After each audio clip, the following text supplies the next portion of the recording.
Welcome to Drishti Judiciary's latest initiative, the Law MCQs program. Practice questions covering legal current affairs, general knowledge, and previous year's questions.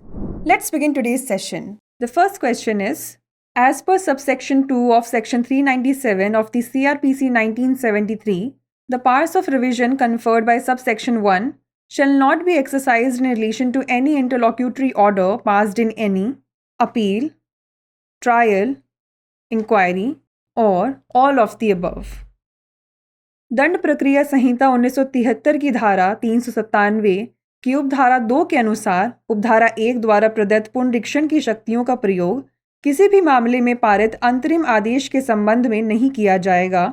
संबंधित है appeal, परीक्षण या विचारण, जांच करना या उपयुक्त सभी। The correct answer is option D, all of the above. इसका सही उत्तर है ऑप्शन डी, उपयुक्त सभी। Section 397 of the Criminal Procedure Code 1973 deals with the calling for records to exercise powers of revision. As per subsection 2 of section 397, powers of revision conferred by subsection 1 shall not be exercised in relation to any interlocutory order passed in any appeal, inquiry, trial or other proceeding. दंड प्रक्रिया संहिता 1973 की धारा 397 पुनरीक्षण की शक्तियों का प्रयोग करना कॉलिंग रिकॉर्ड से संबंधित है। धारा 397 की उपधारा 2 के अनुसार उपधारा 1 द्वारा प्रदत्त पुनरीक्षण की शक्तियों का प्रयोग किसी अपील, जांच, परीक्षण या विचारण या अन्य कार्यवाही में पारित किसी भी अंतरिम आदेश के संबंध में नहीं किया जाएगा। Next question is, what is the punishment for cheating as per section 417 of the Indian Penal Code 1860? Imprisonment up to 2 years, imprisonment up to 1 year, fine only, or community service? भारतीय दंड संहिता 1860 की धारा 417 के अनुसार छल के लिए क्या सजा है? 2 वर्ष तक का कारावास, 1 वर्ष तक का कारावास, केवल जुर्माना या सामाजिक सेवा? The correct answer is option B, imprisonment up to 1 year. इसका सही उत्तर है ऑप्शन बी, 1 वर्ष तक का कारावास। Section 417 of the IPC stipulates that whoever cheats may be punished with imprisonment for a term extending up to 1 year or with a fine or both. IPC की धारा 417 में प्रावधान है कि जो कोई भी छल करेगा उसे 1 वर्ष तक का कारावास या जुर्माना या दोनों से दंडित किया जा सकता है। Next question is, what constitutes deception under section 415 of Indian Penal Code 1860?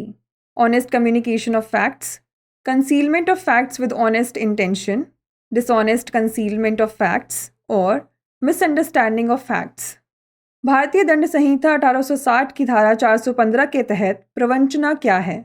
तथ्यों का सद्भावपूर्वक संचार, सद्भावपूर्वक आशय से तथ्यों को छिपाना, तथ्यों को बेईमानी से छिपाना या तथ्यों की भ्रांति? The correct answer is option C, dishonest concealment of facts. इसका सही उत्तर है ऑप्शन सी, तथ्यों को बेईमानी से छिपाना। Section 415 of IPC considers deception as dishonest concealment of facts which is done with the intention of inducing a person to do something which he would not do if he knew the truth. IPC की धारा 415 के अनुसार प्रवंचना तथ्यों को बेईमानी से छिपाना है जो किसी व्यक्ति को कुछ ऐसा करने के लिए प्रेरित करने के आशय से किया जाता है जिसे वह सत्य जानने पर नहीं करता। The next question is, article 300A of the constitution of India 1950 deals with the right to property, suits and proceedings, borrowing by states और फाइनेंस कमीशन। भारत के संविधान 1950 का अनुच्छेद 301 किससे संबंधित है? संपत्ति का अधिकार, वाद और कार्यवाही, राज्यों द्वारा उधार लेना या वित्त आयोग? The correct answer is option A, right to property. इसका सही उत्तर है ऑप्शन ए, संपत्ति का अधिकार। Article 300A of the Constitution of India 1950 deals with the right to property. This article requires the state to follow due procedure and authority of law to deprive a person of his or her private property. Bharat के संविधान 1950 का अनुच्छेद 300A संपत्ति के अधिकार से संबंधित है। इस अनुच्छेद के अनुसार राज्य को किसी व्यक्ति को उसकी निजी संपत्ति से वंचित करने के लिए उचित प्रक्रिया और कानून के अधिकार का पालन करना होगा। The next question is, who was the first Chief Justice of the Supreme Court of India? Justice H.J. Kania, Justice M.C. Mahajan, Justice Vivian Bose और Justice Y.V. Chandrachud. भारतीय उच्चतम न्यायालय के प्रथम मुख्य न्यायाधीश कौन थे? Justice H.J. कनिया, जस्टिस M.C. महाजन, जस्टिस विवियन बोस या justice Y.V. Chandrachud? The correct answer is option A, justice H.J. कनिया. इसका सही उत्तर है ऑप्शन ए, जस्टिस H.J. कनिया. The first Chief Justice of India was H.J. Kania. In 1958, the Supreme Court moved to its present premises. Originally, the Constitution of India envisaged a Supreme Court with a Chief Justice and 7 judges, leaving it to Parliament to increase this number. Bharat के प्रथम मुख्य न्यायाधीश H.J. कनिया थे.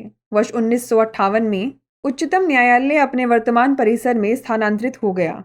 मूलतः भारतीय संविधान में एक मुख्य न्यायाधीश और 7 अन्य न्यायाधीशों वाले उच्चतम न्यायालय की परिकल्पना की गई थी. इस संख्या को बढ़ाने का कार्य संसद पर छोड़ दिया गया है. Before we wrap up, here's a question for you. The Protection of Civil Rights Act 1955 was enacted to give effect to which provision of the Constitution? Article 14, Article 19, Article 17 और Article 24. नागरिक अधिकार संरक्षण अधिनियम 1955 संविधान के किस प्रावधान को प्रभावी करने के लिए अधिनियमित किया गया था?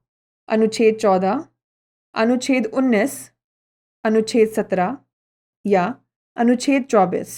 इसका सही उत्तर हमें कमेंट सेक्शन में ज़रूर भेजिएगा. ऐसी और वीडियोस देखने के लिए लाइक, शेयर और सब्सक्राइब करना ना भूलें. धन्यवाद.